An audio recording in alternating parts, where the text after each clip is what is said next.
Audio Jungle.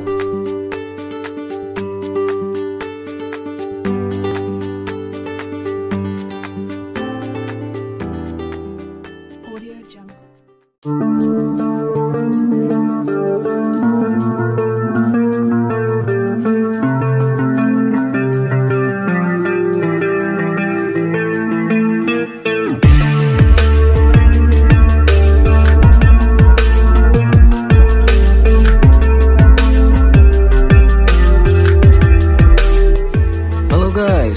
Kembali lagi bersama saya Riprokis. Seperti biasa saya akan berbagi tips tentang kreasi denim ya guys. Oke, pada kali ini saya akan berbagi tips seset tahap kedua ya guys. Jadi seset tahap kedua ini dilakukan setelah bekas luka seset yang pertama itu benar-benar pulih ya guys, atau kering ya.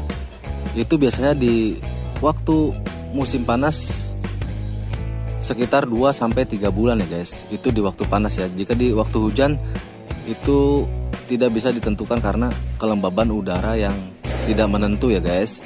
Tapi saya sarankan ya guys, ini penting, sebaiknya lakukan penyesetan di musim panas ya. Jangan lakukan di musim hujan, karena di musim hujan ini sangat beresiko ya guys. Sangat beresiko ya. Bukannya tidak bisa, sangat beresiko. Jadi sebaiknya lakukan di musim panas ya guys. Oke, jadi bagaimana caranya? Yuk kita simak video ini sampai dengan selesai ya guys. Oke, sebelum melakukannya saya akan kasih tahu dulu apa itu seset tahap kedua ya guys. Jadi seset tahap kedua ini adalah tahapan seset perbaikan ya. Jika hasil sesetan pertama itu masih kurang maksimal, itu bisa kita tambahkan lagi ya guys. Nah biasanya pada seset tahap kedua ini saya mengkuliti bekas luka seset tahap pertama itu mengering ya guys. Bisa dilihat ya pada video ini. Nah, ini kulit-kulit yang mengering ini saya akan kuliti ya guys, atau kupas ya. Kulit-kulit seperti ini ya guys. Nah, itu bertujuan agar luka seset ini cepat halus ya guys. Nah, bisa dilihat ya, ini tadi saya lakukan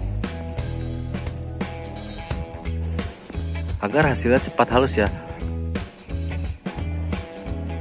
Tanpa dikuliti pun itu bisa, namun membutuhkan waktu yang cukup lumayan ya guys. Jadi ini yang biasa saya lakukan setelah seset tahap pertama ya. Jadi mengkuliti bekas luka seset yang sudah mengering ya, seperti ini ya. Kita bisa menggunakan jari kita ataupun alat bantu yang lainnya mengangkat ini. Jadi bagaimana caranya? Yuk kita simak videonya. Nah, jadi yang pertama yang harus kita lakukan adalah membasahi dulu bagian bekas luka seset tersebut ya guys, yang sudah mengering ya. Saya contohkan, saya seperti ini ya. Kita basahi, bisa disiram ataupun disemprot, yang penting basah ya guys. Seperti ini ya. Ini bertujuan untuk membuat luka seset itu lebih mudah kita kupas ya guys. Jadi dibasahi ini bertujuan untuk membuat luka seset ini mudah dikupas ya guys. Alat bantu yang biasa saya gunakan untuk mengkuliti ini atau proses tahap kedua ini, saya menggunakan pisau cutter, sikat, dan fungisida ya guys. Fungisida encer ya. Fungisidanya cukup encer saja ya guys. Nah, seperti itu ya. Jadi mengkuliti ini bisa menggunakan pisau seperti ini ya guys. Pisau cutter seperti ini, kita hanya mencongkel bagian bekas luka yang sudah mengering ya, seperti ini. Ataupun kita bisa menggunakan bantuan tangan, menggunakan kuku ya guys, seperti ini. Jadi kita harus hati-hati saat mengkuliti seperti ini. Usahakan bagian kulit dalam ini ya, kulit dalam ini yang sudah menghijau tidak terluka lagi ya guys. Diusahakan seperti itu ya. Jadi kita hanya membuang bagian kulit yang sudah mengering saja ya guys. Seperti ini ya.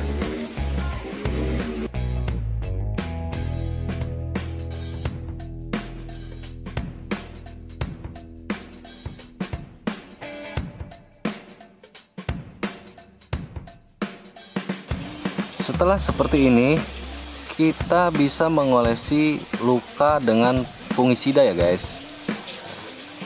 Kita olesi luka dengan fungisida. Nah, selanjutnya kita bisa menggosoknya dengan sikat seperti ini ya guys. Sikat sampai bekas kulit yang mengering itu benar-benar hilang ya guys. Kita bisa menggosoknya ya. Ataupun kita bisa menggosoknya dengan menggunakan kuas seperti ini. Seperti itu ya guys, sampai permukaan sudah mulai terlihat halus ya guys. Kita gosok sampai permukaan terlihat halus. Nah, jadi hasilnya seperti ini ya guys. Bisa kita lihat ya.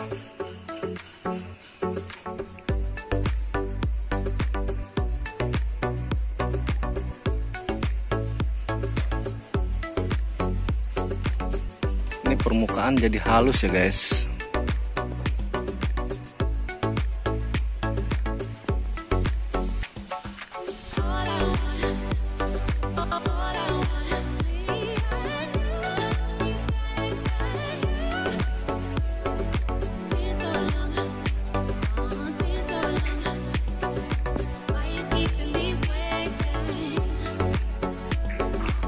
Jadi seperti itu ya guys, tips seset kedua atau seset tahap kedua dari saya.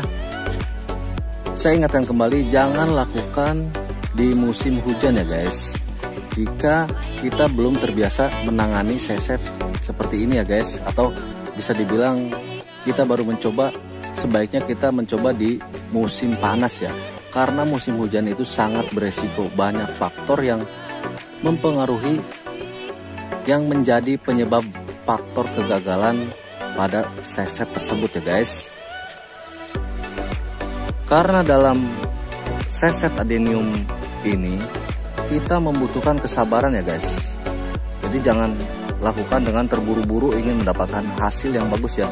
Karena kita harus melewati proses tahapan demi tahapannya ya guys. Jadi tidak bisa langsung kita mendapatkan hasil yang maksimal di proses awal. Jadi saya sarankan lebih baik kita melakukannya atau menggunakan cara yang benar ya guys. Pada video saya sebelumnya di situ saya berbagi tips tentang cara seset maupun syarat wajib seset, dan itu sangat penting ya. Yang paling penting pertama melakukan seset itu kita harus mengetahui apa saja syarat wajib seset agar proses seset ini berjalan dengan lancar ya guys. Kita bisa meminimalisir kegagalan tersebut akibat kebusukan ya guys. Di postingan saya ada, bisa dilihat pada video saya sebelumnya. Untuk mendapatkan metode seset seperti ini saya lakukan proses belajar itu sekitar 3 tahun ya guys. Saya bisa menemukan metode seset yang dapat meminimalisir kebusukan tersebut ya guys. Asal kita melakukannya dengan benar ya guys, tahapan demi tahapannya, jangan langsung ataupun kita terburu-buru ingin mendapatkan hasil ya.